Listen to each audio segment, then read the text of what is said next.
الحمد لله نحمده ونستعينه ونستغفره ونؤمن به ونتوكل عليه ونعوذ بالله من شرور أنفسنا ومن سيئات أعمالنا من يهده الله فلا مضل له ومن يضلله فلا هادي له ونشهد أن لا إله إلا الله وحده لا شريك له ونشهد أن سيدنا ومولانا محمدا عبده ورسوله صلى الله تعالى عليه وعلى آله وأصحابه وبارك وسلم تسليما كثيرا أما بعد فأعوذ بالله من الشيطان الرجيم بسم الله الرحمن الرحيم وقفينا على آثارهم بعيسى ابن مريم مصدقا لما بين يديه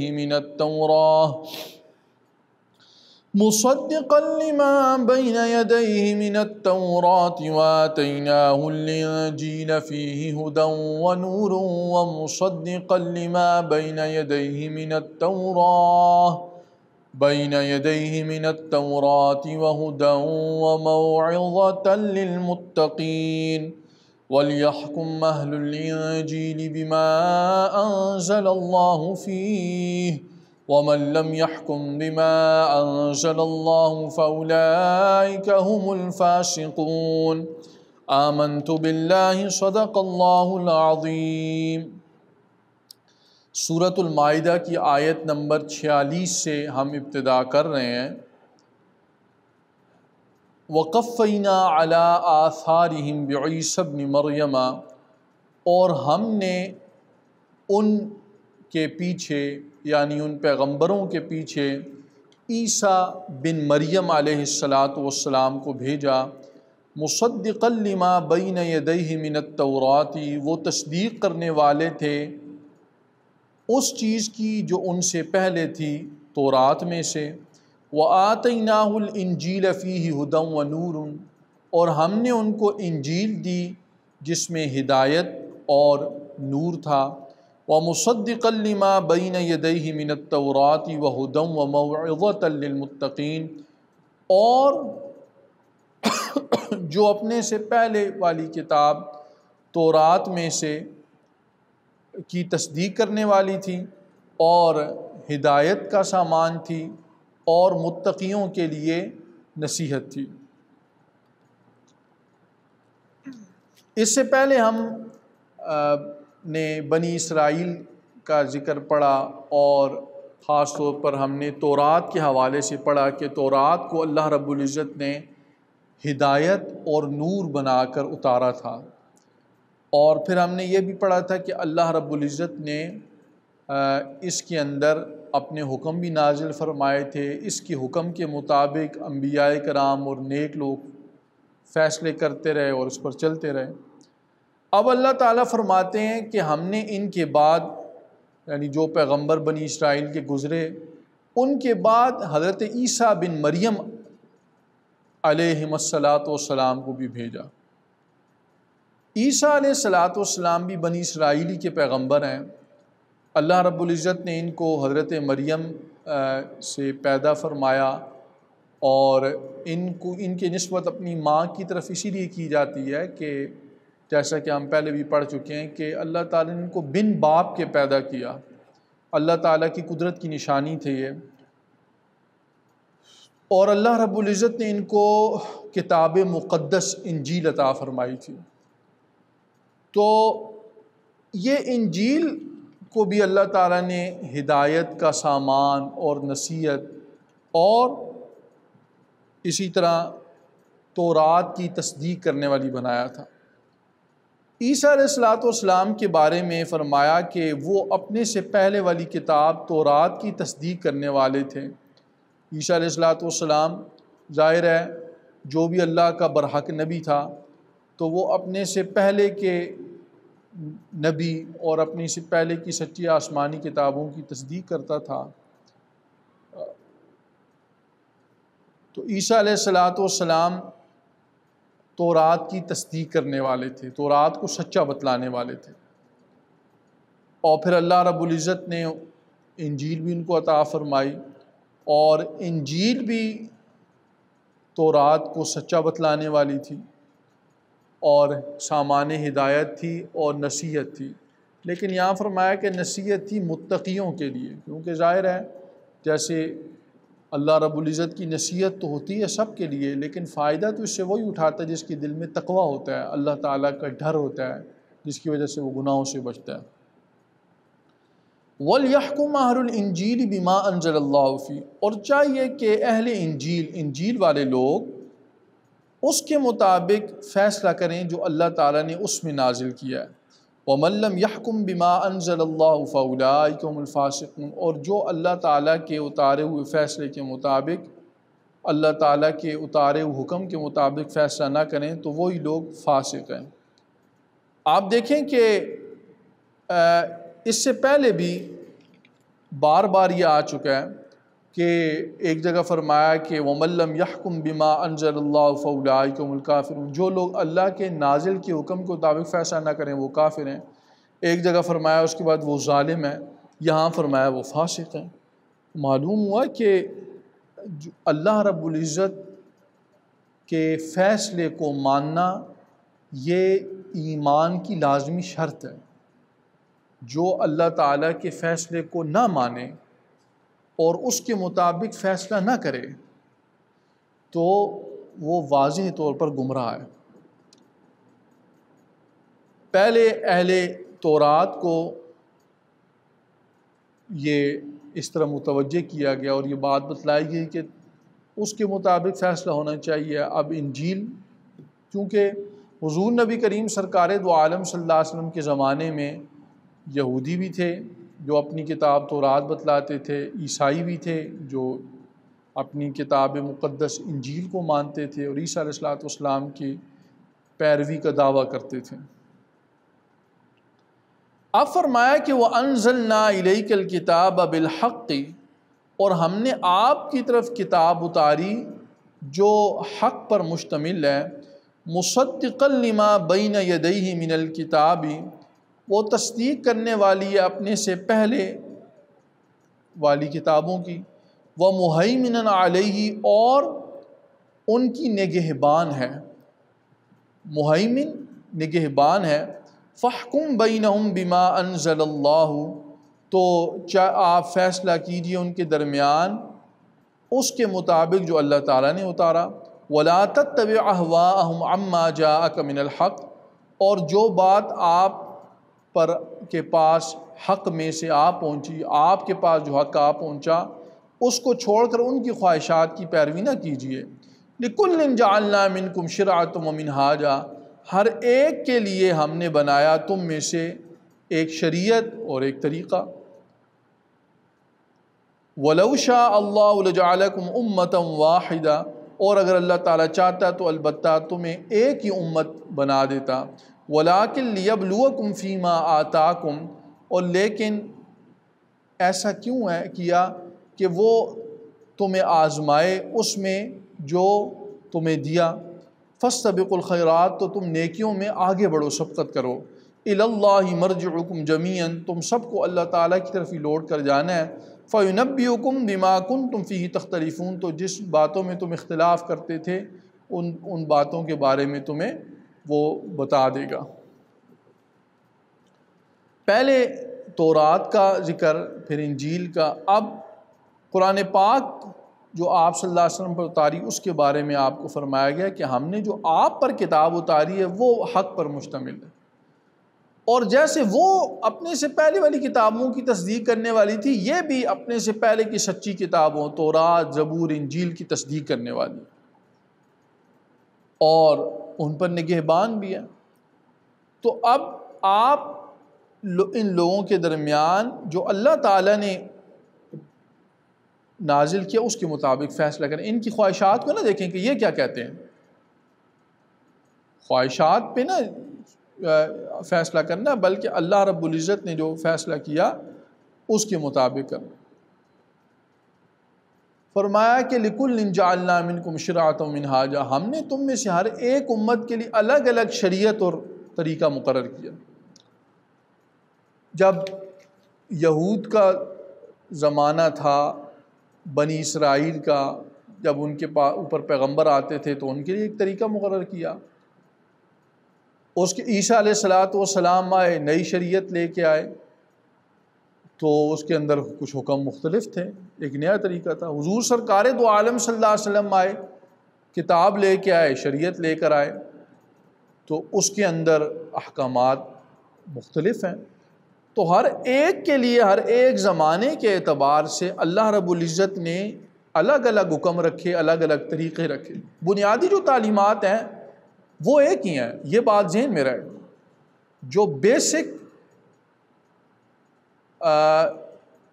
باتیں ہیں عقیدے سے متعلق، جیسے ایمانیات سے متعلق، اللہ تعالیٰ کی ذات سے متعلق، توحید سے متعلق، رسالت سے متعلق، ایسی آخرت سے متعلق، یہ باتیں تو سیم ہیں ہر جگہ، لیکن آگے جو فروعات ہیں، جزیات آتی ہیں وہ مختلف ہیں۔ مثلا نماز کا حکم پہلے بھی لوگوں کو دیا گیا، لیکن ہمیں جو نماز کا حکم دیا گیا اس میں کچھ فرق ہے، کچھ طریقے میں فرق آ گیا، روزے کے طریقے میں کچھ فرق آ گیا۔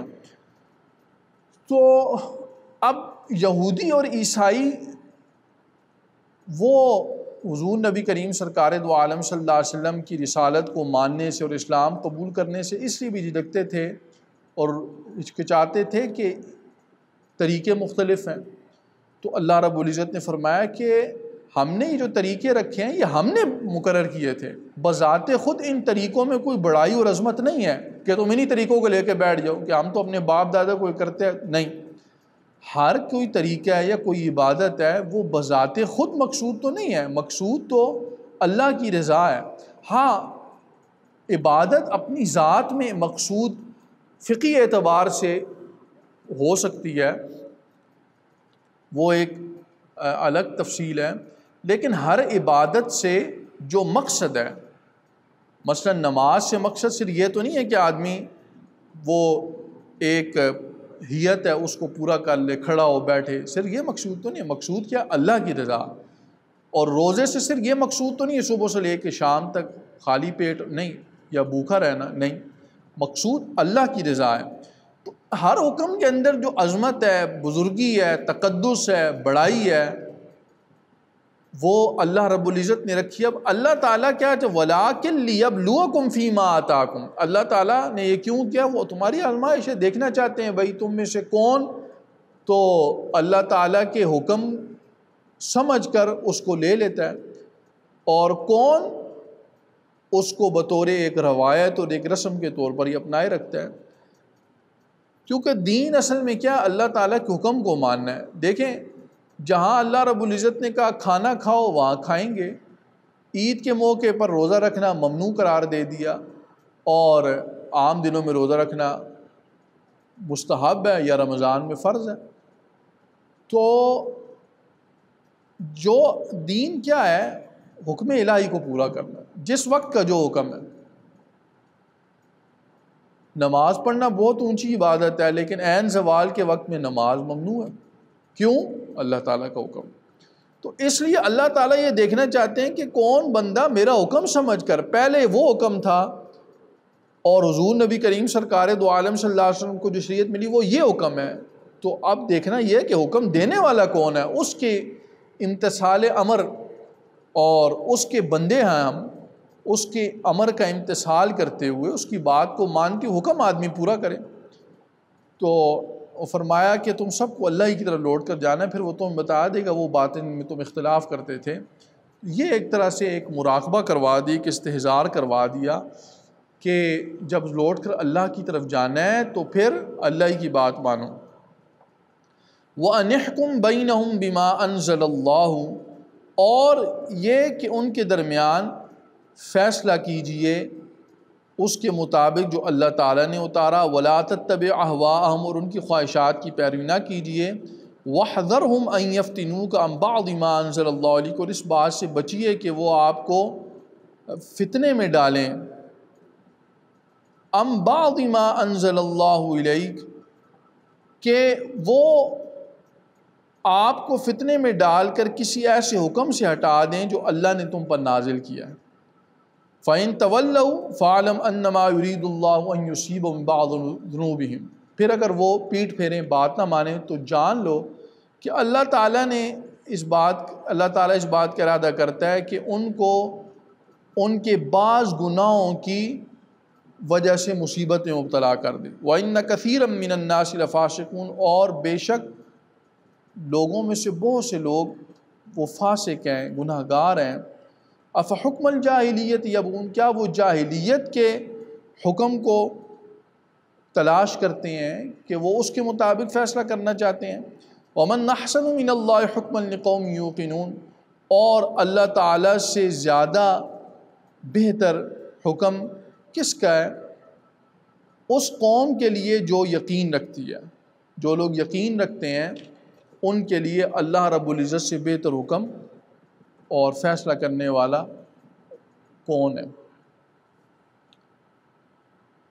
حضور نبی کریم سرکار دو عالم صلی اللہ علیہ وسلم کو حکم دیا کہ آپ ان کے فیصلہ کیجئے اللہ تعالیٰ کے حکم کے مطابق۔ اب اس کی تفصیل کیا ہے کہ کسی مسلمان معاشرے میں غیر مسلم لوگ بھی ہوتے ہیں، ان کو ذمی کہا جاتا ہے۔ ذمی وہ غیر مسلم ہیں جو کسی مسلمان حکومت کے تابع ہو کر رہتے ہیں۔ تو اگر وہ ذمی لوگ ہیں، یا ذمی تو نہیں ہیں لیکن اپنا فیصلہ لے کر ہمارے پاس آتے ہیں، مسلمان قاضی کے پاس آتے ہیں کہ ہمارا فیصلہ کیجئے، تو پھر عام ملکی معاملات میں تو ان کا فیصلہ وہ جیسے مسلمانوں کا ہوتا ہے ویسے ہی ہوگا عام ملکی معاملات میں۔ ہاں لیکن جو خاص معاملات ہیں جیسے نکاح، وراثت، جو ان کے خاص ہوتے ہیں، ان میں ان کو ان کے مذہب کے مطابق ہی ان کو چھوڑ دیا جائے گا کہ اس کے مطابق فیصلہ کر دیں۔ تو اور یہ جو فیصلہ ہوگا یہ ان کے لوگ ہی کریں گے، وہ ہم نہیں کریں گے۔ عام ملکی معاملات میں تو ان کا فیصلہ ویسے ہی ہوگا جیسے عام مسلمانوں کا ہو رہا ہے، لیکن ان کے جو خاص معاملات ہیں، آئلی ہیں، فیملی ایشوز ہیں، فیملی لا ہے، ڈومیسٹک ایشوز ہیں، خاندانی وراثت کے متعلق ہے، اس کا فیصلہ وہ ان کو چھوڑ دیا جائے گا، وہ خود ہی کریں گے۔ اور یہ جو بات فرمائی کہ اگر وہ منہ پھیریں تو آپ یہ بات جان لیجئے کہ اللہ تعالیٰ فیصلہ ارادہ کرتا ہے کہ ان کے بعض گناہوں کی سزا ان کو پہنچا دے۔ یہ اس لیے فرمایا کہ ویسے تو ہر گناہ انسان کو مصیبت میں ڈالتا ہے اور گناہ کی سزا پہنچتی ہے، لیکن کچھ گناہوں کی سزا ان کو وہ یہاں مل جائے گی اور باقی جو اصل سزا ہے وہ آخرت میں ملے گی۔